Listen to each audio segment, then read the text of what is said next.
Le harcèlement scolaire est désormais une question de société. Comment reconnaître les signes? Comment le combattre? On en parle directement avec nos invités. On y va? Allez, c'est parti.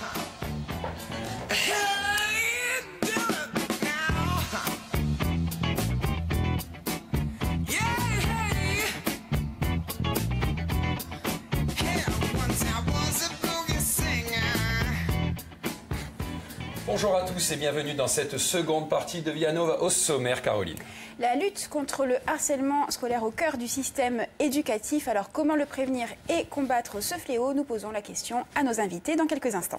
Et puis Laurent Bassoul est avec nous, notre experte éducation nationale. On parle de quoi aujourd'hui? Aujourd'hui, on parle du service national universel. Allez, pan, c'est parti. Et puis, vous pouvez toujours réagir sur les réseaux sociaux avec le hashtag Via Nova et nous envoyer toutes vos questions. Mais comme chaque jour, on commence par la revue de presse.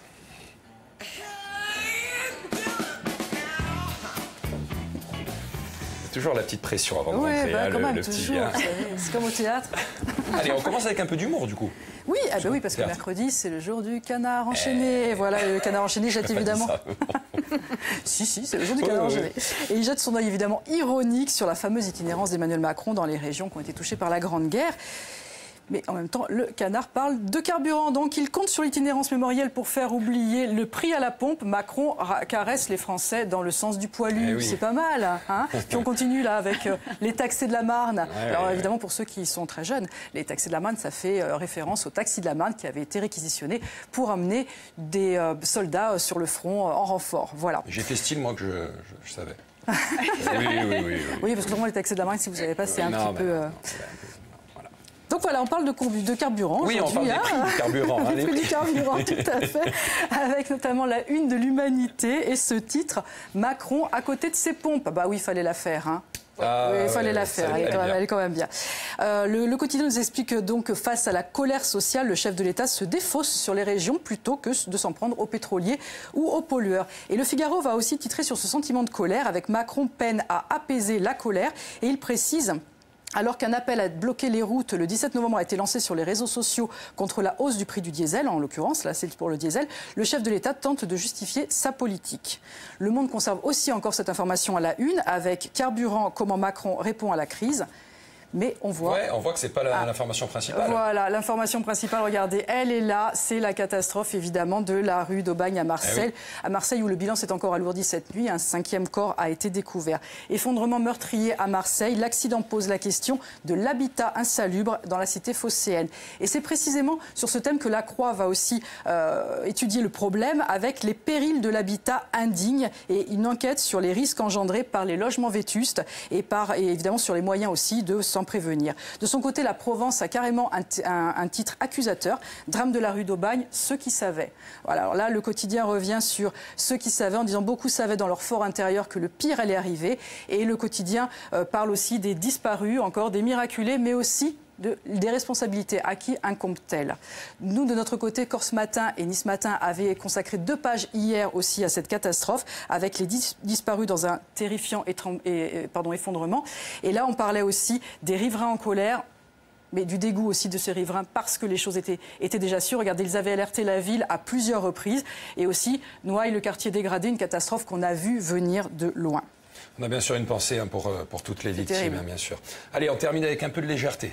Oui, alors cette légèreté, c'est le Parisien qui nous offre ce joli jeu de mots, pardon, je vais plus jouer avec les mots moi-même.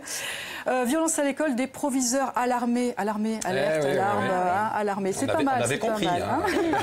On est sûr. Moi, je trouve que quand on le voit écrit, enfin, faut le lire, faut l'entendre. C'est mieux de l'entendre. Alors l'article, évidemment, ne parle pas exclusivement de harcèlement scolaire, qui va être évidemment le sujet de votre débat, mais de toutes les violences à l'école. Et voilà, c'est une solution pour gérer les situations de crise. Les chefs d'établissement ont suivi un stage militaire. Évidemment, ça alimente le débat sur la présence aussi policière dans les écoles. En page intérieure, on découvre aussi donc que les proviseurs se forment chez les gendarmes. Voilà. Donc ce mardi, une quarantaine de chefs d'établissement du rectorat de Versailles ont démarré un stage de gestion de crise en camp militaire. Alors j'imagine que toutes les solutions sont bonnes à explorer, mais alors là, je vous laisse avec vos invités. Mais écoutez, Laurent est très contente. Je crois que Laurent adhère. Vous allez faire aussi le stage. Une transition parfaite là pour le service national universel. Tout à fait. Voilà, je vous laisse en débattre. Merci beaucoup, Marie-Jo. Merci. On se retrouve demain. Oui, bien sûr, sur ce en plateau. photo. Merci beaucoup. Alors, Laurane, non pas au tableau, mais au rapport, j'ai envie de vous dire. Au rapport. Donc, je vais vous parler du service national universel, qui était une des promesses de la campagne de Macron. Hein. Colonel Bassoul. Oui. Ça vous dirait bien, ceci dit. Ouais. Merci, c'est un compliment, je pense. Toujours. Oui. Donc ce service national universel, hein, Macron parlait de service militaire à la base, mais au bout du compte, on a laissé l'idée de côté et on reste dans le civique. Donc ça va voir le jour normalement fin 2019. Hein, ils vont essayer de le lancer normalement en vacances de la Toussaint 2019. Donc permettez-moi d'appeler ça le SNU, ce sera plus rapide, question de temps. Donc qu'est-ce que c'est? Ce n'est pas donc évidemment la renaissance du service militaire, sinon on n'aurait pas vu sur le logo des jeunes gens courir les bras en l'air sur la route du SNU, non. Ouais. Hein. Ce service va être, en l'occurrence d'ailleurs, très lié à l'éducation nationale et il sera obligatoire. Ouais. Excusez-moi, parce que ça me fait mal. Oui, c'est dur. Et il s'adresse à tous les jeunes aux alentours de 16 ans. Ça s'étendra sur une période d'1 mois, coupée en 2 fois 2 semaines. Lors de la première quinzaine, les jeunes seront en internat. Et lors de la deuxième quinzaine, ils seront sur le terrain pour agir directement dans le cadre d'une mission d'intérêt général auprès d'associations et sinon auprès de corps en uniforme. Donc gendarmes, pompiers, policiers, etc. Ce ne sont pas mes mots, mais ceux de Gabriel Attal, qui est secrétaire d'État auprès du ministre de l'Éducation nationale et qui est chargé de cette réforme, de la mise en place du SNU. Alors voilà. Concrètement, qu'est-ce qu'ils vont faire ces jeunes au quotidien? Je sèche. Hein, qu'est-ce qu'ils vont faire au quotidien pendant 1 mois? Là, j'ai un peu de mal à vous le dire. Alors, les modalités ne sont pas encore très précises.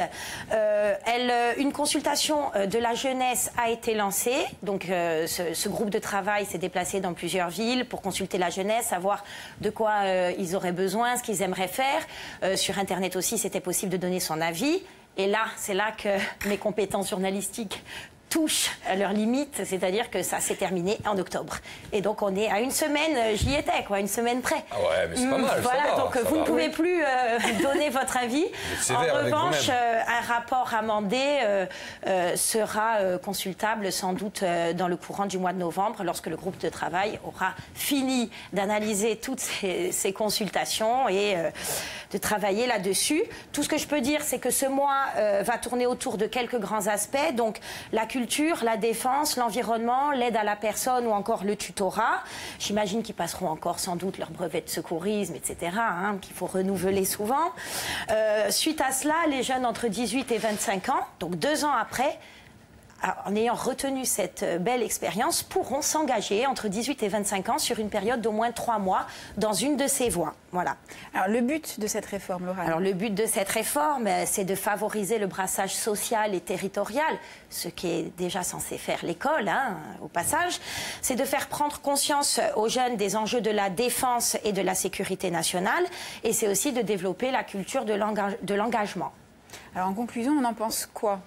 Pas que du bien, apparemment. Mais ça fait un peu peur. Hein. Alors, écoutez, c'est le côté obligatoire qui me dérange fortement, parce que, bon, forcer les jeunes n'est pas toujours, on va dire, très porteur. Hein, voilà. Et c'est 1 mois quand à Noël, pendant les vacances d'été, sur le temps scolaire, voilà, on se pose la question, hein, d'accord. Ensuite, il va falloir penser au coût de toute cette opération, l'hébergement, l'encadrement de centaines de milliers de jeunes par an, avec l'argent de quel ministère? J'ai peut-être ma petite idée, mais bon, j'essaye de ne pas y penser. Moi, j'avais rêvé de création de postes, de classes moins chargées, etc. Ah ben non, ça passera là-dedans. Moi, voilà, écoutez, je ne sais pas, je ne peux pas tout mélanger, je ne suis pas une spécialiste financière. Mais bon, en tout cas, trop de questions qui m'empêchent de me réjouir. Mais dès qu'on en saura plus, je vous tiendrai au courant. Bon, merci beaucoup, Laurane. Vous restez avec nous pour le débat. Allez, il est 12h34, c'est l'heure du débat de Vianov.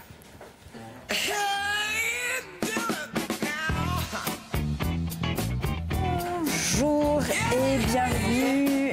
Alors, il est désormais une priorité des autorités publiques, un véritable enjeu de société. Le combat contre le harcèlement scolaire commence à peine. Demain, jeudi 8 novembre, ce sera la journée nationale de lutte contre ce fléau qui fait des ravages chez les jeunes les plus fragiles. Alors, comment reconnaître les signes, comment accompagner les victimes. Pour en parler, nous accueillons le docteur Annie Smadja, pédopsychiatre. Bonjour. Bonjour. Annie.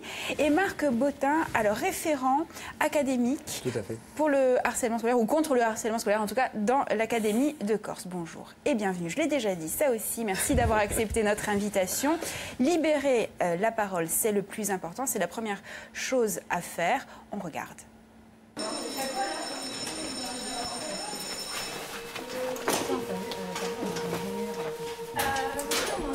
Moi, c'est Emma. Je me fais embêter au collège. Et même si je sais que je suis pas la seule, j'ai souvent l'impression d'être le souffre-douleur. Sale casseuse. Mais je sais aussi que je peux pas leur en vouloir.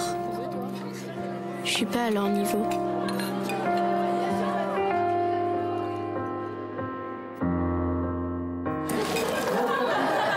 Je me sens vraiment trop nulle. Je crois pas que les autres se rendent compte à quel point ça me fait du mal. J'ai bien vu tout ce qui se passait avec Emma. Au début, ça me faisait rire, mais plus maintenant. Je dis rien parce que je veux pas passer pour une poucave. Je vois que ça lui fait mal. J'aimerais bien lui venir en aide. Mais je sais pas comment. La récré, c'est le pire moment pour moi. Parce que j'ai toujours peur de ce qui va se passer.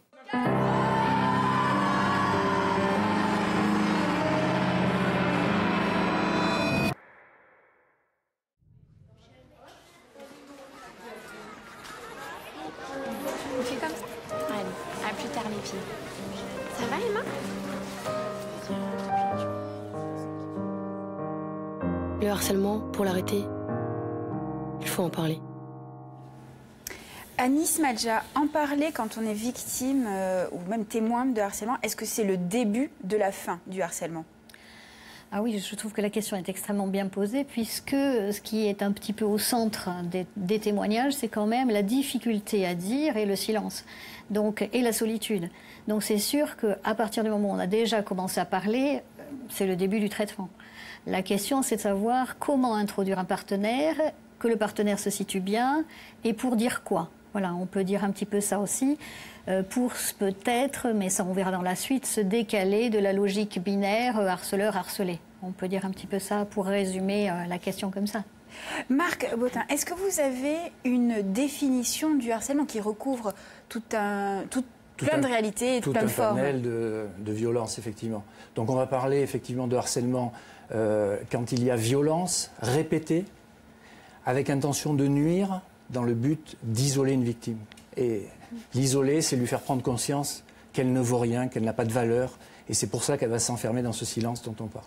Alors les harceleurs peuvent s'en prendre à la personne, mais aussi au bien de cette personne. Oui, les variétés de harcèlement sont multiples. On va effectivement du harcèlement physique au harcèlement verbal et surtout au harcèlement moral et au cyberharcèlement, c'est-à-dire le harcèlement maintenant avec les nouveaux outils, avec tous les réseaux, Facebook, enfin on ne va pas tous les citer, vous les connaissez. Mais qui exposent d'autant plus voilà, les plus et qui jeunes. démultiplie la force du harceleur. Ça veut dire que ça continue même après l'école. Ça continue après l'école et c'est pour ça qu'on parle de harcèlement scolaire, mais on ne sait pas toujours quand est-ce qu'il a commencé. Il a pu commencer pendant le sport le mercredi, la danse ou à l'occasion de compétitions. On a quelques exemples de jeunes qui brillaient en compétition ou en chant ou en danse et puis qui se font justement harceler parce qu'on n'apprécie pas qu'ils sortent du lot. Annie, sur la définition du harcèlement. Oui, je trouve que c'est très intéressant d'insister sur le temps, la répétition. D'une manière générale, finalement, l'école, c'est quand même le lieu de socialisation. Voilà. Oui. Donc, le harcèlement est à la fois corrélé au développement de la personne et aussi, comme vous l'avez très bien dit, de la société. C'est-à-dire que c'est quand même le harcèlement un signe de, comme disait un de nos célèbres auteurs, du malaise dans la civilisation et des impasses, des relations qu'on rencontre avec autrui dans la société actuelle. Autrefois, là, en 2 tweets, une rumeur fait le tour du monde. Donc, les choses prennent une ampleur très rapidement. Laurane, est-ce que vous, en tant que professeur, vous avez été confrontée à ce problème ? Oui, à plusieurs reprises. C'est sûr que... Donc, comment est-ce qu'on s'en rend compte ? On ne s'en rend pas compte tout de suite au sein de la classe, parce que ça va surtout se passer dans la cour d'école ou dans les couloirs. Donc, nous, en tant que... Oui, il y a des lieux à risque. Il y a des lieux à risque. Alors après, nous, dès qu'on on sent quelque chose qui se passe en classe, on essaye de mettre un stop tout de suite. C'est souvent compliqué parce qu'on voit donc un élève qui s'isole, petit à petit, ses résultats chutent. Comme vous disiez, les bons élèves, souvent, sont victimes, en tout cas moi ceux que j'ai connus, pas tous, mais ceux que j'ai connus étaient victimes de harcèlement parce qu'ils étaient dans une posture de je suis meilleur que d'autres, voilà, de comparaison, etc. Donc, et ça va jusqu'aux scarifications, etc. où là c'est vraiment physiquement visible. Là, on crève l'abcès puisque ça se voit, on arrive à en parler avec l'enfant puisqu'on s'en rend compte. Et après, parfois, l'enfant peut venir nous en parler ou en parler à des référents du collège, mais c'est très long. Quand vous engagez la conversation, est-ce que vous sentez un soulagement du côté de l'enfant ou une crainte? D'abord, on sent une crainte forcément. L'enfant, au début, ne dit rien. Et puis, par crainte des représailles, tout simplement. Hein. C'est toujours la même peur. On voyait, je ne suis pas une poucave. Voilà, la peur de balancer, la peur d'ensuite de subir encore plus de représailles que ce qu'il ne vivait déjà. C'est-à-dire à partir du moment où il parle, les autres élèves risquent d'être convoqués, pointés du doigt et ça risque de se démultiplier. D'où la représentation de la société. Oui, c'est quand même difficile. Enfin, il me semble que quand même, le harcèlement, ça recouvre essentiellement deux notions, celle de la violence et celle de la haine. Bon, on est quand même dans une société qui n'a pas tellement honte ni de la haine de l'autre, ni de la violence d'une manière générale. Et nous y baignons, nos enfants aussi. Enfin, bon. Et donc, faire un travail de fond sur cette question-là, parce que je crois que c'est quand même assez complexe. C'est pas que la peur des représailles, c'est beaucoup plus complexe que ça. Je vais dire peut-être quelque chose qui dérange, c'est qu'au fond, je crois qu'il faut en passer par l'idée que la violence et la haine de l'autre, c'est intrinsèque à l'humain. Voilà. Et qu'en fait, elle est en chacun. Et en fait, on la retrouve autant du côté du harceleur que du harcelé. Et c'est des problématiques de fond. C'est pas juste comme ça un traitement ponctuel qui va apporter une solution. Alors justement, vos solutions de fond, Marc, quelles sont les actions que vous mettez en place pour prévenir, sensibiliser, former les enseignants peut-être, les encadrants? Il est évident qu'on ne peut pas aborder le problème uniquement par le signalement, mais notre fonction, c'est effectivement de recueillir cette parole. Donc la fonction du référent, c'est de recueillir la parole via le 30-20, qui est le réseau national et qui permet aux parents qui n'auraient pas eu l'écoute au niveau de leur établissement de se tourner vers ce numéro, qui filtre les appels, qui trie entre violence et harcèlement. Deux enfants qui se battent, ce n'est pas du harcèlement, mais des enfants qui battent toujours le même, ça c'est du harcèlement. Donc à partir de là, on reçoit des appels, donc soit en direct avec le 30-20, soit par l'appel des établissements ou des parents via des mails, via des coups de téléphone. Et en fait, on met surtout une politique en place au niveau de l'académie. Donc sensibilisation, vous disiez, prévention, prise en charge et bien sûr formation des personnels. Alors, si on a un peu de temps, je vais essayer d'étaler. Donc, sur la sensibilisation, des journées comme la journée non harcèlement, le concours qui est chaque année, dont vous avez tiré là le clip, c'était le gagnant de l'an dernier. Chaque année, dans nos établissements, on a des productions vidéo et des affiches qui nous permettent aussi de parler du harcèlement tout au long de l'année, puisqu'il faut le construire, ce travail. On a également donc en sensibilisation des journées consacrées avec des partenaires. Alors les partenaires, c'est la gendarmerie, c'est la police. Vous en parliez tout à l'heure en riant, mais ils viennent aussi en souriant. Et ils viennent aussi donc présenter les risques, et notamment du cyberharcèlement, puisque tous les jeunes aujourd'hui sont connectés. Hein. La prise en charge, tous les appels qu'on reçoit sont pris en charge et on s'en occupe et on va jusqu'au bout de la démarche. Donc bien sûr, un véritable accompagnement et un environnement qui se crée autour de la ça prend parfois beaucoup de temps parce que le harcèlement, c'est quelque chose qui est installé, qui est incrusté. Il peut remonter à 2 ans en avant. Et le jeune arrive enfin à s'exprimer et on peut commencer à traiter. On a recueilli des témoignages. Des témoignages sur en Corse, harcèlement. Alors je vous en lis quelques-uns. Le harcèlement scolaire, j'en ai été victime de nombreuses années. Ça s'est soldé par une phobie scolaire, dépression, agression physique. Au lycée, je réside à Casanova, près de Corté. Voilà. Et mon fils a été victime de harcèlement scolaire au collège et au lycée. Cela l'a conduit à se faire du mal et à fuguer plusieurs semaines à l'étranger. Il fait partie des rares enfants à s'en être très bien sorti en transformant cette épreuve en niaque, en esprit de revanche, qui fait de lui aujourd'hui un étudiant très brillant. Il y en a d'autres. Alors, Annie, est-ce qu'il y a des profils types, je dirais, de victimes et des profils types de harceleurs? Parce que ce qui revient souvent dans ces témoignages, c'est que effectivement, il y a eu un changement d'établissement, il y a eu des alertes et pourtant ça recommence. Ça n'a pas changé, rien n'a changé. Alors, un profil type, je crois que déjà sur le harcèlement lui-même, le mot recouvre toutes sortes de situations. Voilà. Et l'école, c'est aussi l'école de la vie. Donc tout n'est pas harcèlement. Comme vous disiez très bien, je veux dire, l'agressivité est inhérente à l'humain et même est une part de la construction même de l'individu. Donc on ne peut pas tout éradiquer et penser qu'on va... Et déjà, ça c'est certainement une erreur de penser qu'on va éradiquer cette violence. On en fait autre chose, elle doit se civiliser, elle doit rentrer dans un discours qui avant était régulé soit par la religion, par la morale, par l'éducation, mais l'éradiquer au sens propre, c'est une part même de l'humanité. La violence, c'est la pulsion de mort, quoi. Enfin, je veux dire, à l'état brut, quoi. Hein. Et comment faire pour enrayer cette sauvagerie, d'une certaine manière, mais qui est inhérente à l'humain. Et on ne peut pas dire qu'il y ait un profil. Ça va depuis des enfants qui ont une véritable... Il y a une certaine fragilité, mais une fragilité qui peut se montrer dans certaines circonstances ou pas. Et ensuite, il peut y avoir une vraie fragilité grave, mais quelqu'un qui a des perturbations psychologiques, c'est pas quelqu'un qui se balade avec un entonnoir sur la tête. Bien sûr, des fois, ça se voit même pas. Et c'est à certaines circonstances. Et tant mieux qu'il y ait une diversité. Et peut-être qu'il y a une fragilité de ce côté-là. Et peut-être que la diversité de l'humanité, c'est aussi que ce seront des gens hyper créateurs, par exemple. En attendant, il y a une vraie fragilité. Et puis, il y a la problématique, je dirais, de l'individu en devenir, de la quête d'amour, par exemple, parce qu'on voit que c'est toujours pris dans des demandes d'amour. C'est-à-dire que la réaction simple serait « mais pourquoi tu restes avec telle ou telle personne ?»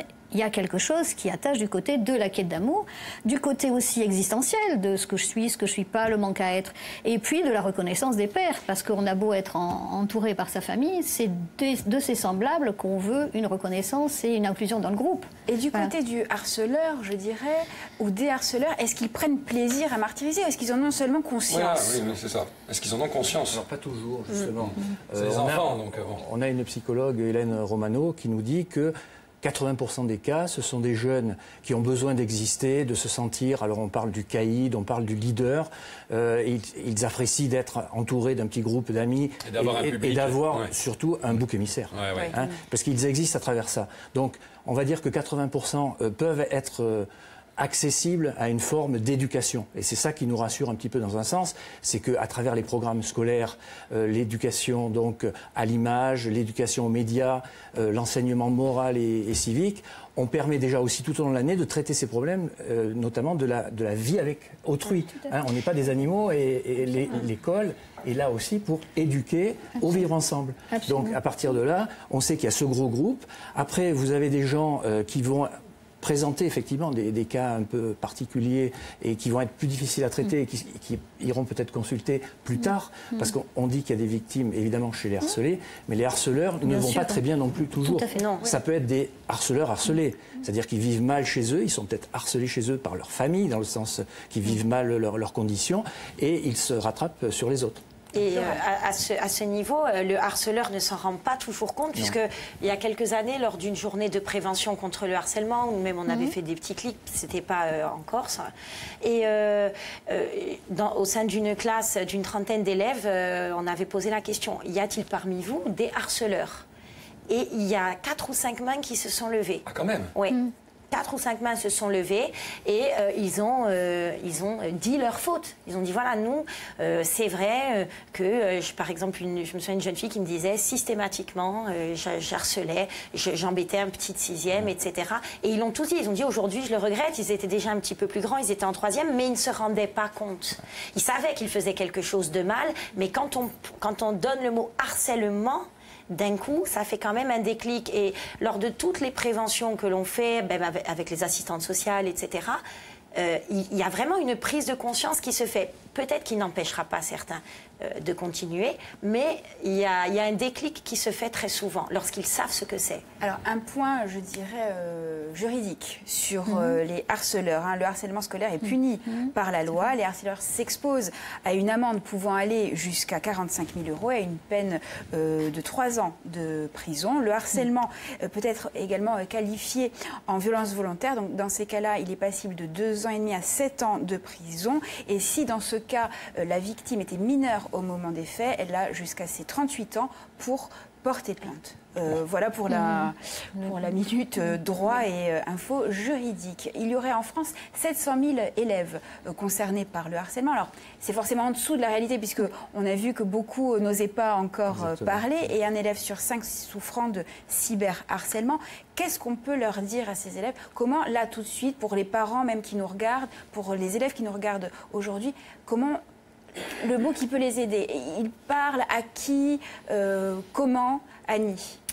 Alors ça, c'est vraiment ce à quoi nous sommes tous au travail, puisque c'est aussi une question d'actualité. En tout cas, une chose est certaine, c'est que figer sous une identification de harceleur ou harcelé, à part dans des cas très extrême, où au fond l'identité de victime va permettre à quelqu'un d'éviter le pire, c'est-à-dire par exemple de se mettre à délirer. Voilà. Mais en dehors de ce cas-là, figé sous une identification, ça n'est pas opérant. Et peut-être qu'au contraire, il s'agit justement d'un effort de civilisation et de comment faire pour... Alors, je vais vous donner un exemple très, très simple. Il nous reste une minute. Voilà, une minute. Une famille arrive avec un enfant harcelé. Leur solution, c'est il faut exclure l'autre enfant. Si vous répondez à la peur par la haine, on auto-entretient le système. C'est-à-dire que ce qui est à l'origine du harcèlement, on l'auto-entretient. Et donc ça, c'est vraiment une question... C'est-à-dire c'est une parole qui sépare, pas une parole qui fige. Voilà. Marc. Très concrètement, en quelques secondes, l'enfant doit se tourner vers un adulte. Tous les adultes sont concernés dans les écoles. Ça va du chef d'établissement à l'agent de service, à l'agent administratif. Il faut qu'il trouve une écoute. Et pour demain, on annonce en fait la journée nationale au lycée Arthur Giovagne à Ajaccio, qui organise une journée spéciale contre le harcèlement. C'est partout sur le territoire. Nous avons des manifestations, notamment chez nous. Merci beaucoup, merci à vous trois. On se retrouve dans quelques instants sur Via Style pour Subdesign et au Mercato di Vadimo. À tout de suite.